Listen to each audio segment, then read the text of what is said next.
ABC News exclusive. The officer from Ferguson, Missouri, who will not be charged in the shooting death of Michael Brown, speaking out for the first time. Darren Wilson with our George Stephanopoulos today, revealing what he says happened while in that patrol car, the struggle. He describes the moment he first pulls the trigger and then what he says plays out when he gets out of that car. A country watched what played out overnight in Ferguson, buildings, cars set on fire. And today, the aftermath. The charred cars, some of the buildings, piles of ash.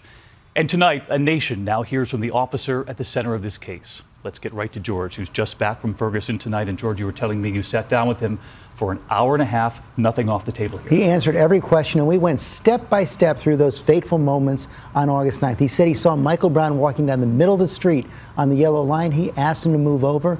Brown didn't, so the officer pulled his car behind him. This is what happened next.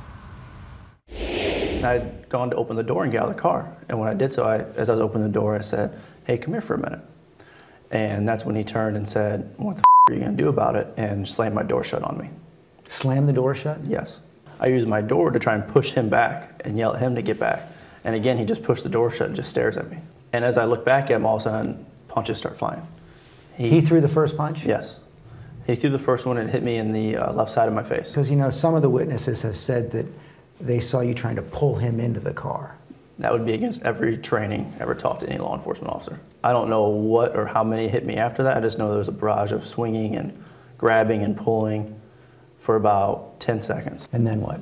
I had reached out my window of my right hand to grab onto his forearm because I was going to try and move him back and get out of the car to where I'm no longer trapped. And when I felt it, I just felt the immense power that he had. I mean, the way I've described it is it was like a 5-year-old holding on to Hulk Hogan. That's just how big this man was. Hulk Hogan? He was very large, very powerful man. You're a pretty big guy. Yeah, I'm above average. So you try to grab him, but you feel that force. Yes. And then as I'm holding him, I see him coming back around with his left hand, and it's in the shape like this, and it comes in through the window and just a solid punch to the right side of my face. So you're still sitting there figuring out, how do I get out of this? Yes. I mean, the next thing was, how do I survive? Because I didn't know how if do you survive? Yes, I didn't know if I'd be able to withstand another hit like that. Where's your gun at that point? I keep it on my right hip. Mm-hmm. I take it out and I come up, I pointed at him. And when I said, "Get back or I'm going to shoot you." And then his response, immediately, he grabbed the top of my gun. And when he grabbed it, he said, "You're too much of a to shoot me." And while he's doing that, I can feel his hand trying to come over my hand and get inside the trigger guard and try and shoot me with my own gun. And that's when I pulled the trigger for the first time. What happened? It didn't go off. The gun was actually being jammed by his hand on top of the firearm. So I tried again, and again another click. And this time I'm like, this has to work, otherwise I'm going to be dead. He's going to get this gun away from me. Something's going to happen, and I'm going to be dead. So I pull a third time, and it finally goes off. That was the first time you'd ever used your gun, right? Yes, it was.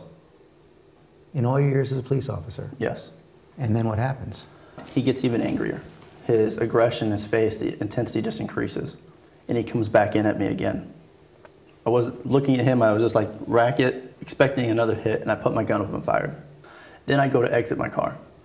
And when I'm getting out, I use my walkie and I say, "Shots fired, send more cars." And I start chasing after Michael Brown. Why not stay in the car? He's running away. Because he's not, my job isn't to just sit and wait. You know, I have to see where this guy goes. So you felt it was your duty to give chase? Yes, it was. That's what we were trained to do. And he runs out of the car, gets about 30 or 40 feet. You can now get out of the car. Mm-hmm. You start to follow him. And then he stops? He does stop. Why? When he stopped, he turned and faced me. And as he does that, his right hand immediately goes into his waistband, and his left hand is a fist at his side, and he starts charging me.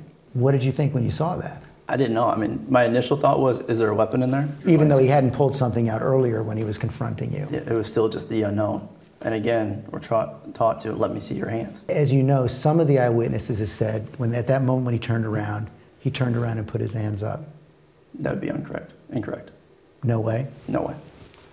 So you say he starts to run, does a stutter step, starts to come towards you, Mm-hmm. and? At that time, I gave myself another mental check. Can I shoot this guy? Legally, can I? And the question I answered myself was, I have to. If I don't, he will kill me if he gets to me. Even though he's, what, 35, 40 feet away?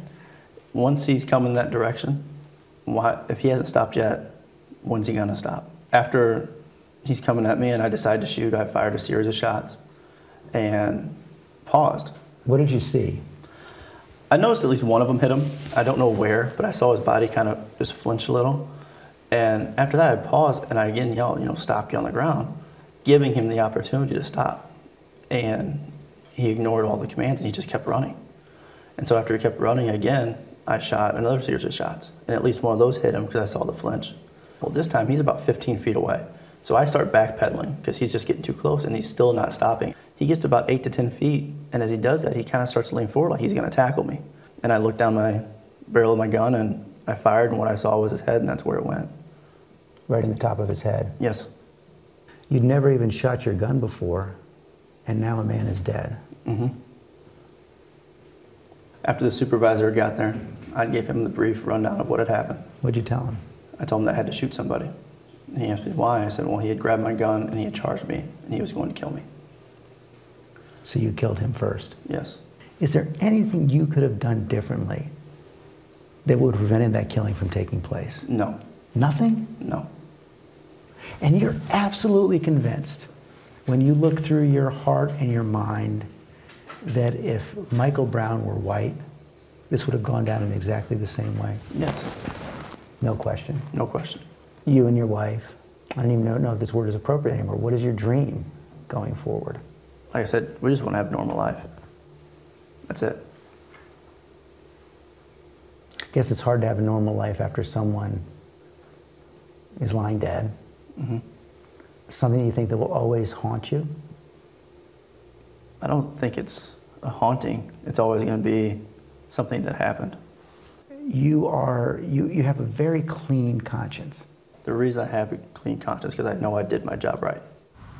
In fact, he said it was the first time he shot his gun. And George, did he have a message for the family of Michael Brown? He spoke to them directly. He said, I'm sorry that their son lost his life. He knows there's nothing he can say that's going to make them feel better. But he also said again and again and again, you saw that right there, there's nothing he says he would do differently right now. All right, George Stephanopoulos leading us off. George, thank you. And George will have much more tonight on Nightline and tomorrow morning on Good Morning America.